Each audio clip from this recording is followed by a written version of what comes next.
Welcome to the r/civ 60+ civ Battle Royale Mark II Part 4. This time around, username IGetNoSlack will be narrating. Be sure to keep up with all the hype and fan-produced content in the Megathread in the doobly-doo. And if you're here from r/civ, be sure to join us at r/civ Battle Royale to partake in the trash talk, detailed discussions, hourly drinking contests, and strange love poems. Anyway, let's get this pseudo-party started. Take a moment to soak in this lovely map made by Cylon-L, with cities added by Laxarax Ariscol, showing the state of the world as it was at the end of last installment. Don't forget to open the full resolution image. We begin in the forests of East Central Europe. Having just gained their unique unit, the Spartans look poised to break out and conquer beyond the Balkans. Leonidas sends a settler east for peaceful expansion. In the British Isles, the English and Irish have been beefing up their militaries, and those militaries will have to go somewhere. Will it be long before the refrain "Stand and deliver" rings out over the Isles? In Central Asia, the Mongols capture the Tibetan city of Rutog. Tibet's northern cities are wide open for conquest, yet the bulk of Genghis's army is pointed east, toward the Red Dragon. Perhaps Genghis is using Tibet as a ruse to direct attention away from his true intentions. Meanwhile, Songtsan Gampo sends a settler west to expand his empire after his losses. A quick look at the religion overview: Judaism is still the order of the day, with more cities than every other religion combined. The map shows that despite Judaism's high numbers, it is still a quite centralized religion, geographically speaking. Indonesia enters the classical era. Taking a look at the area, the Champa city of Amravati looks like easy pickings, if Indonesia wants to get off their butts and expand. Speaking of the Champa, both the Vietnamese and Burmese declare war on them. The Vietnamese look like the bigger threat as the brunt of their army is bringing down on Vijaya. While Anbarata also wields a sizable enough force, it is too far away to make the immediate impact the Trunk sisters are capable of. In the Russo-Hunnic kitchen, the heat is highest around Kharkov. The Russian strategy of sending a settler to the front seems to be copied from their Scandinavian neighbors. The more interesting aspect is that Stalin has left the road to Moscow completely open, opting to focus most of his army in the south. Looking over his new creation, Ahmad al-Manslaughter mutters to himself that the lighthouse he has created is pretty fucking great. A wide shot of Western Europe, the English have staked out a claim on the Iberian Peninsula, although how long it lasts remains to be seen, with Portugal's not insignificant military. Elizabeth also continues to reinforce York, while Napoleon has his attention elsewhere. Tibet settles the city of Ningxi. Meanwhile, multiple nation scouts take an interest in the Gobi Wars. The Mughals' might begins to hammer Jhansi. The city is destined to fall, as Songtsan Gampo has no way to reinforce it. Australia finally expands off the mainland, but another Kimberley settler looks to cut off any further expansion in the area. In a rather shocking move, Starland and Attila have declared peace. Perhaps Attila has realized that he did not quite have the capability to take on and hold the Soviet core.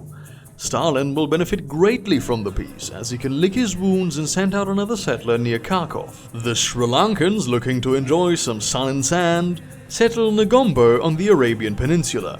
This is an interesting move, as it could turn into a viable trade city if Sri Lanka can hold it.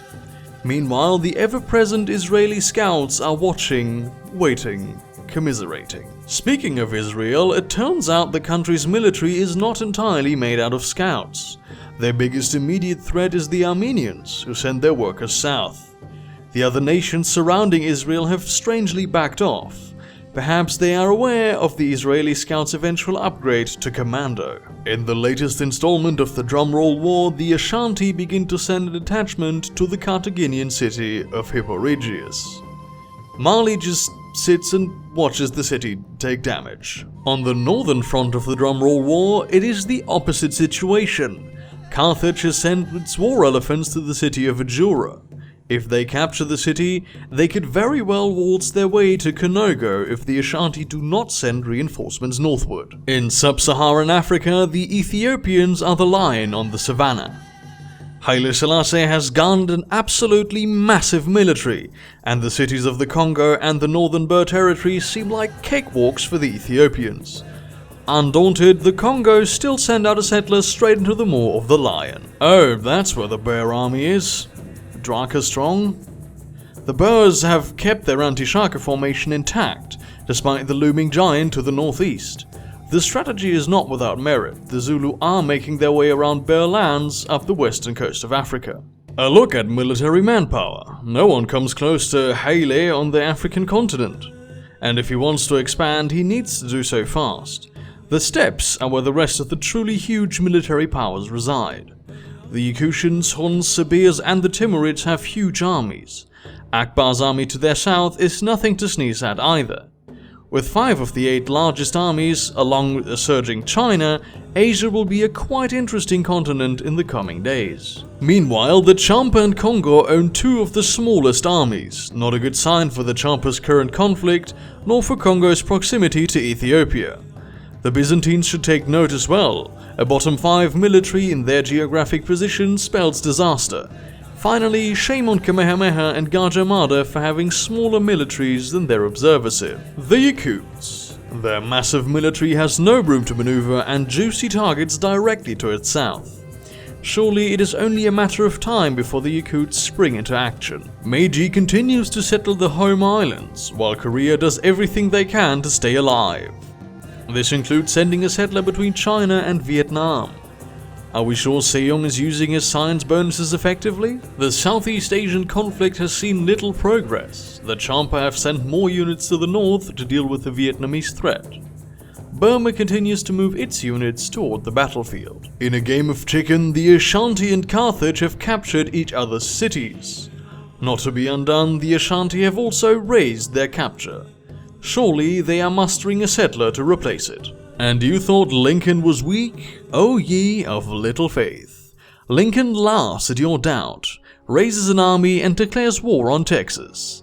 Perhaps this time annexation will not be quite as peaceful.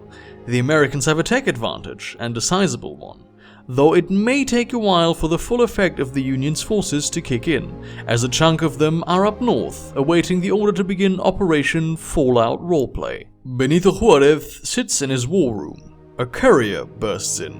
"Sir, Lincoln has declared war on Texas!" His general's expressions turn to shock.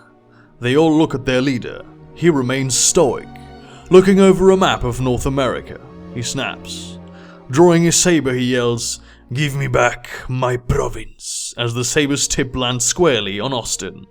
Thus, the long-awaited order was given, and troops move toward Austin. In Eastern Europe, a Spartan hoplite column moves north.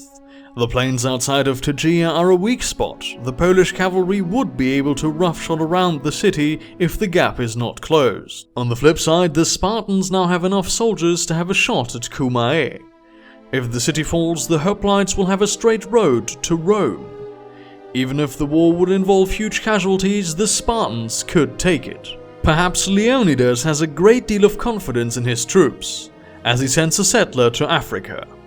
Even though he only sends 2 hoplites with it, it could be enough to hold the city until it becomes viable. Poor Jiansei. The city finally falls, spelling doom for any Tibetan plans to expand outside of the Himalayas. If they had played their cards right, the city could have been a stronghold and given them an out into the Indian Ocean. Then Jiansei would have been one of the more vital moves in this game, but now the Tibetans are relegated to turtle status. With the loss of Jiansei, Tibet plummets in power. Their saving grace is the nigh impenetrability of their capital. The Vietnamese have backed off of Vijaya, save for one lone galley. The Burmese have not moved. So much for declaring war. Champa continues to encroach on Indonesia, one of the only civs with a military smaller than their own. To the south, the Kimberley have built a sizable navy. It remains to be seen if they will use it to gather spices in Indonesia. Australia looks to be heating up as we finally see the Australians in Kimberley start to run out of room on the coasts. The two will have to expand into Southeast Asia if they wish to do so peacefully. The Ashanti send troops to recapture Ajura. A multinational coalition of scouts go east, led by the crack Israelis. Now peaceful, the Russo-Hunnic front looks like it may heat up again. Both civs are beefing up their militaries, and Attila sees no worth in hiding his intentions as he positions troops on the front. In the Scandinavian wars, Norway seems to have the upper hand in both numbers and strategic options. Meanwhile, on the British Isles, Elizabeth has a huge numbers advantage, but Malachy II's defences are far stronger. He also has a sizable military on Ireland itself that could embark if need be. The long-awaited arrival of Portugal onto the scene. Portugal has herself a military and is expanding onto the island of Corsica. The city of Hastings may not be under English rule for long, should Maria decide that she wants to take it. The Ashanti recapture Ajura, and it looks like they will keep it. Reinforcements are moving in, and Carthage has but 2 damaged war elephants headed for the front. Meanwhile, the Ayyubid sent a settler into the maelstrom of West Africa. In Australia, Henry Park settled Sunshine Coast right in the meat of southern Kimberley territory. With a rush to expand intensifying between these two powers, one wonders when, not if, they will come to blows. On the other side of the world, Hitler declares war on Sparta. In a middle finger to history, Casimir III joins the Nazis in declaring war on Sparta. Polish horsemen thunder down on the plains of Tegea.